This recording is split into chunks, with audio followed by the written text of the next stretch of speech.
press conference di area media center. Disilahkan.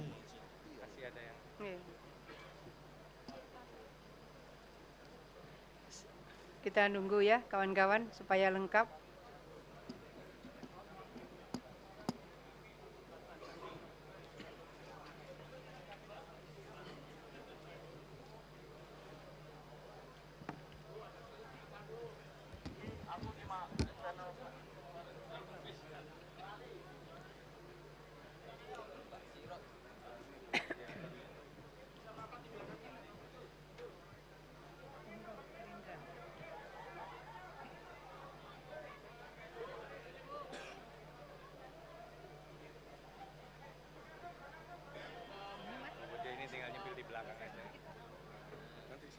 Cukup. Yes, ya.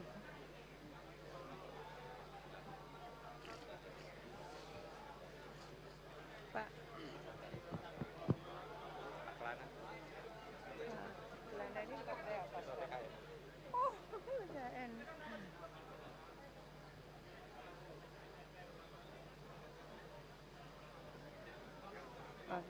Prima.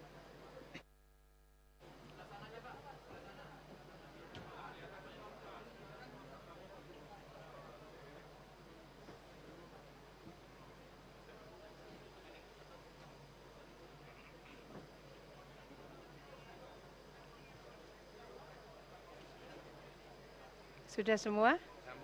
Baik, ya. Terima kasih. Assalamualaikum warahmatullahi wabarakatuh.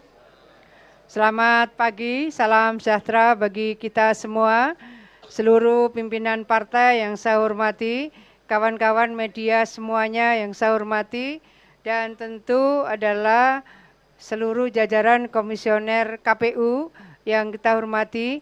Saya dan Mas Emil Dardak pagi ini dengan baca Bismillahirrahmanirrahim kami kembali mendaftarkan ke KPU Provinsi Jawa Timur sebagai calon gubernur dan calon wakil gubernur untuk mengikuti Pilkada serentak tanggal 27 November 2024 untuk periode kepemimpinan 2025-2030.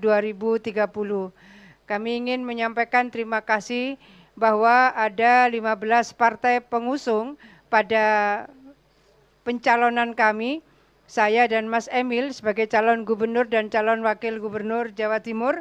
Pertama adalah terima kasih Partai Gerindra, kedua terima kasih Partai Golkar, tiga terima kasih Partai Demokrat, empat terima kasih Partai Nasdem, lima terima kasih Partai Amanat Nasional, enam terima kasih Partai Keadilan Sejahtera, 7 terima kasih Partai Persatuan Pembangunan, 8 terima kasih Partai Solidaritas Indonesia, ke-9 terima kasih Partai Perindo, ke-10 terima kasih Partai Gelora, ke-11 terima kasih Partai Buruh, ke-12 terima kasih Partai Bulan Bintang, ke-13 terima kasih Partai Garuda, ke-14 terima kasih PKN, dan yang ke-15 meskipun ini tidak lolos verifikasi pada pemilu tetapi Partai Prima juga mengusung kami.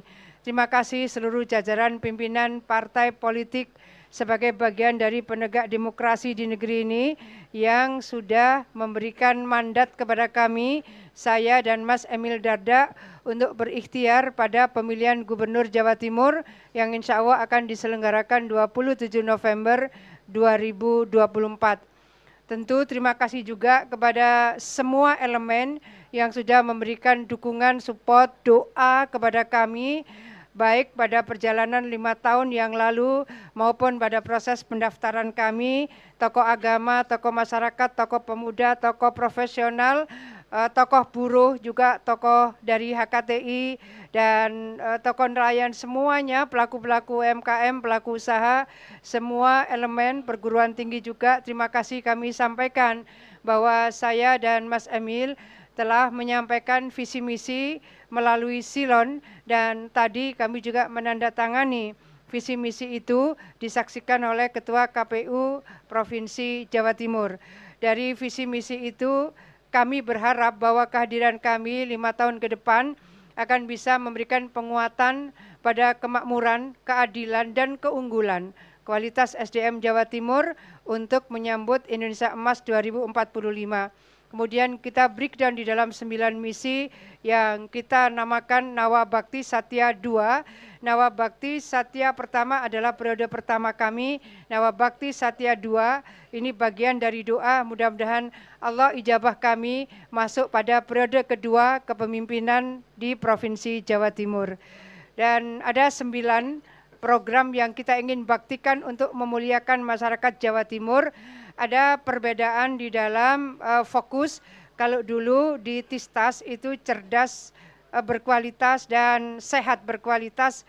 Sekarang untuk fokus pada peningkatan kualitas SDM, maka Jatim cerdas dan Jatim sehat kita pisahkan.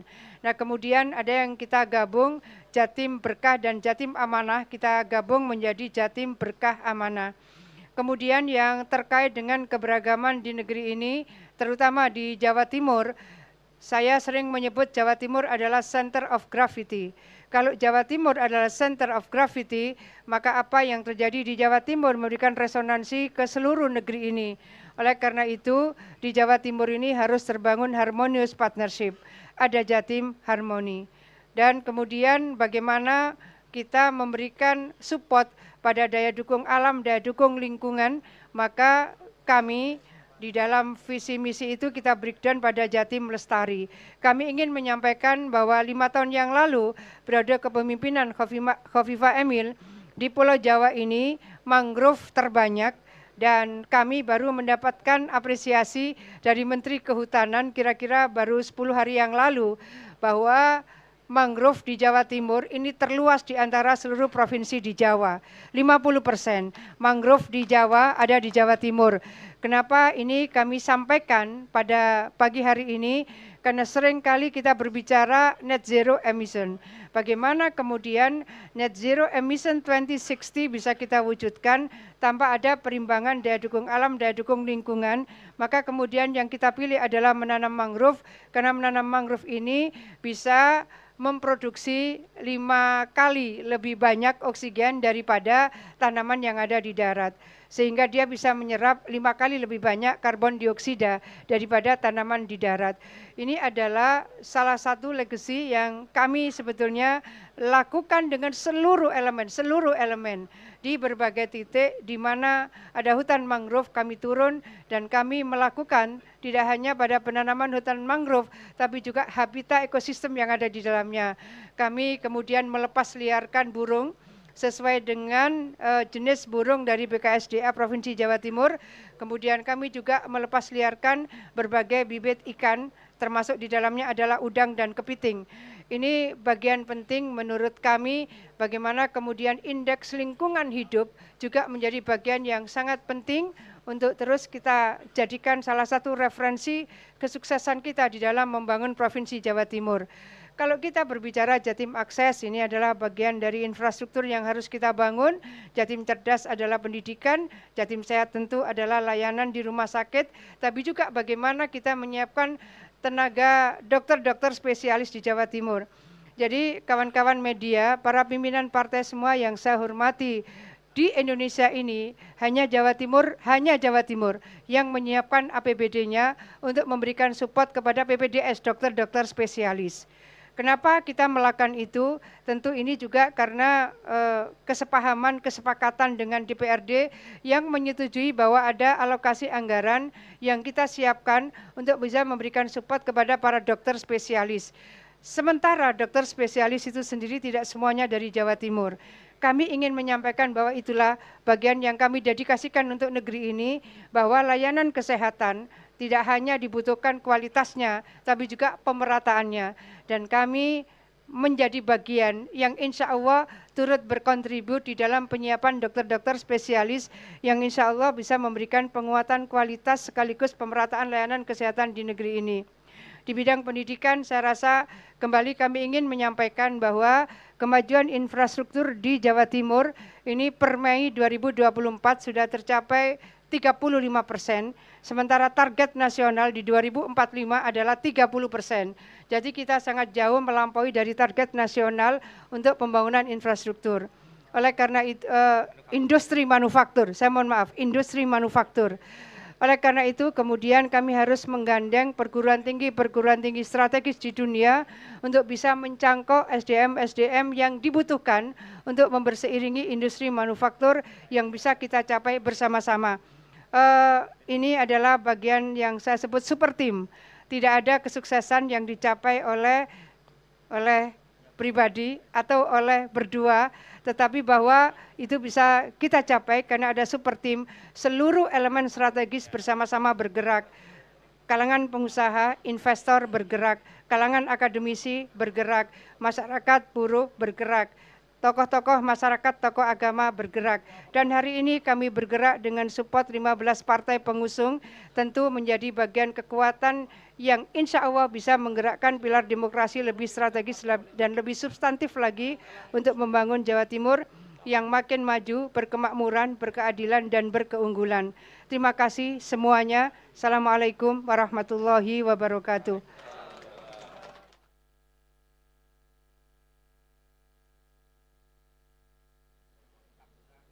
Sampun nggih.